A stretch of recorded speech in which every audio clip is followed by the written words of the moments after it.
Ihahatid na kita, anak. Pwede ba, tay? Sige na po. Aray! Paharang-harang kasi ang bisikleta nyo.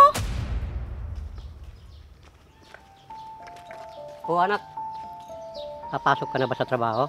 Opo, tay. Unang araw ko po ngayon sa trabaho, kaya dapat maaga po ako. O sige, tama-tama. Kalilinis ko lang tong bisikleta. Gusto mo bang ihatid kita? Si tatay. Ano akala nyo? Sa tabi-tabi lang ako nagtatrabaho? Bakit anak? Dati-rati, hinahatid naman kita, di ba? Tay, noon yun. Bata pa ako at nag-aaral pa ako noon. Iba na ngayon. Porkit dalaga ka na at nakapagtapos ka na ng pag-aaral, di na kita pwedeng iangkas at ihatid.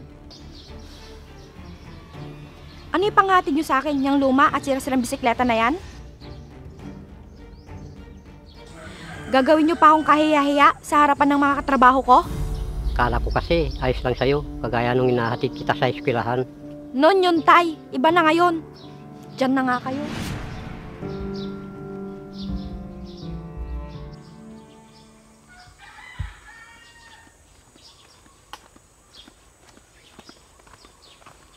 Tay, may problema ba kayo?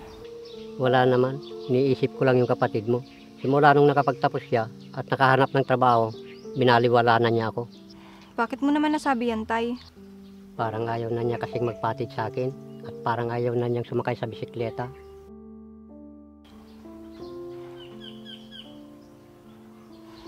Tay, iba na po kasi yung noon at ngayon. Dalaga na po si Bunso.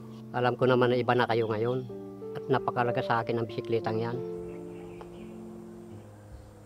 Nakapagtapos kayo, na yan lang pinangahatid at sundo ko sa inyo. Yan din ang sasakyan ko nung nagtatrabaho ako para makapag-aral kayo. May kalumaan na, pero malaki ang naitulong yan sa atin.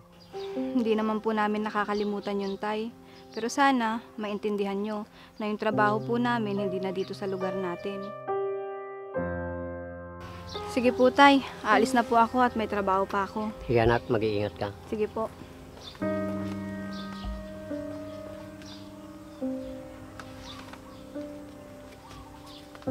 Ikaw din ang saksi kung gaano kami kasaya ng ina ng mga anak ko. Kaso, maga niya kaming iniwan.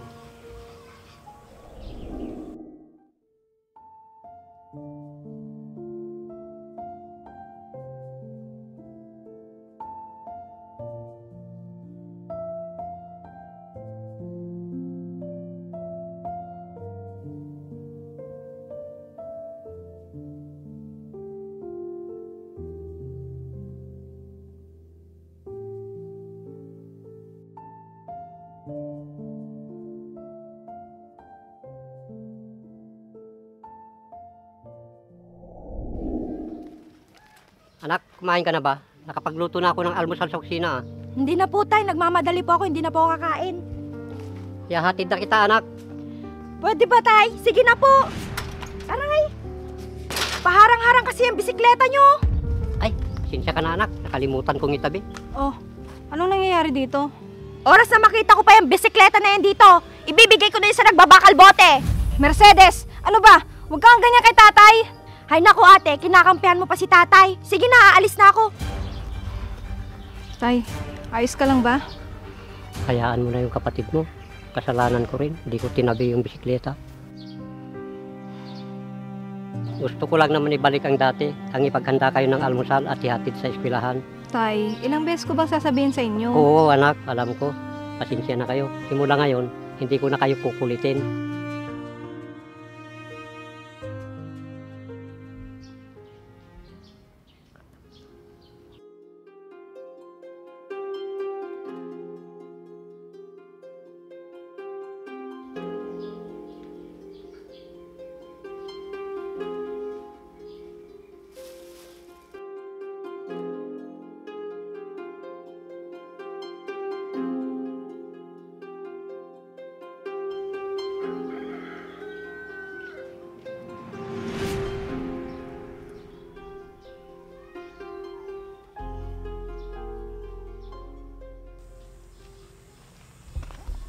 Oh, Bunso. Ba't mo ako pinapunta dito? Ate, ilang araw ko nang nahahalatang iniiwasan ako ni tatay. Galit ba siya sa akin? Alam mo, Bunso, sa tingin ko, hindi siya galit sa'yo. Nagtatampo lang yun. Nagtatampo? Bakit naman? Kasi nasabi niya sa akin nung minsan na baliwala na siya sa atin, lalo na sa'yo. Siguro dahil din sa mga pinakita kong ugali ko sa kanya nitong nakaraang araw. Alam ko namang mali ako. Eh, anong gagawin natin ngayon?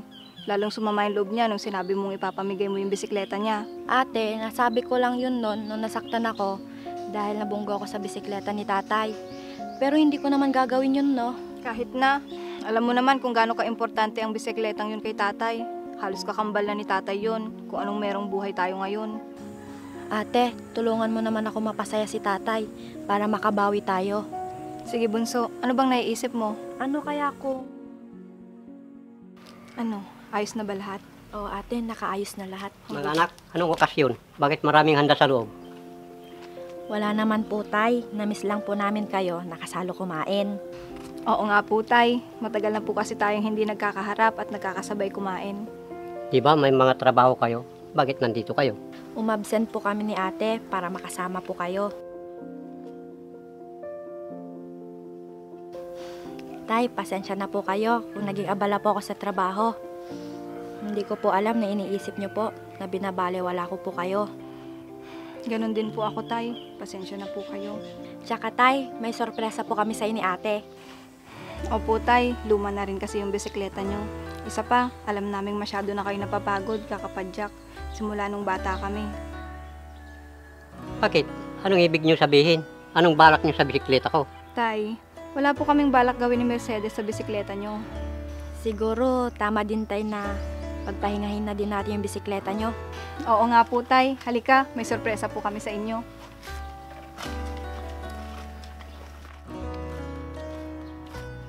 Ano tay, ready na ba kayo tay? Ano ba yun, anak?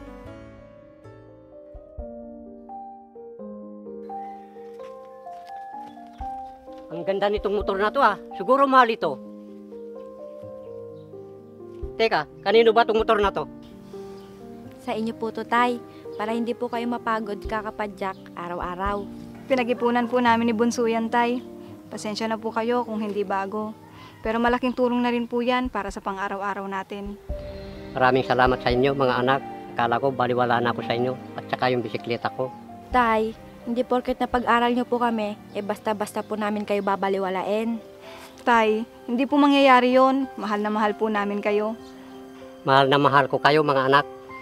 Happy Father's Day po tay. Maraming salamat, mga anak. Tara tay, subukan natin yung motor nyo. Sige, tara.